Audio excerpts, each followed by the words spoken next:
इशुडी आमची लागलेली रडायला, मग तिला शांत करण्यासाठी घरातल्यांचे आमच्या नुसते प्रयत्न बघा.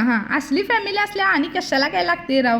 मग काका कसे पाठीमागे राहतील, ते पण आले लगेच नाचायला आपल्या स्टाईलमध्ये तिला शांत करायला. घरातलं सगळं आवरून मग गेलेलो कोल्हापूरला. रियांचा आमच्या बड्डे आहे, मग त्याच्या शाळेत वाटण्यासाठी काही ना काहीतरी घ्यायचं होतं. मग बरेच ऑप्शन बघितले. आहोने आमच्या सजेस्ट केलं की क्रेयॉन्स घे, त्याच्यामुळे मग क्रेयॉन्स घेतले आणि छोटे छोटेसेच घेतले, कारण ती LKGची मुले एवढ्या छोट्या छोट्या हातात ते बसायला तरी पाहिजे. तिथनं मग गेलो सारस्वत बँकेत. माझं जरासं इथं काम होतं, माझं ह्याच बँकेत अकाउंट आहे आणि इथला स्टाफ एवढा भारी आहे की नाही, ज्या ज्या वेळी जाईल त्या त्यावेळी मला ते रिअलाइज होते. एवढी सगळी कोऑपरेटिव्ह आहे, खास करून सुष्मिता मॅडम. त्याच्यानंतर मग राजमध्ये गेलो, मला जरा लिप बाम घ्यायचा होता, मग मार्कचा लिप बाम घेतला. आणि तुम्हाला पण काय कॉस्मॅटिक खरेदी करायची असेल तर इथनं करत जावा, होलसेलमध्ये सगळं मिळते. आणि ही एवढी ढीगभर गर्दी कशासाठी असेल वळका बघू. कोल्हापूरचं जी असेल त्यासनी माहितीच आहे, छत्रपती शिवाजी महाराज पुलावरती ही खेकड्यासाठी गर्दी असते. आता मग 45,000च्या मोबाईलसाठी हे 45 रुपयाचं वॉटर कव्हर घेतलं.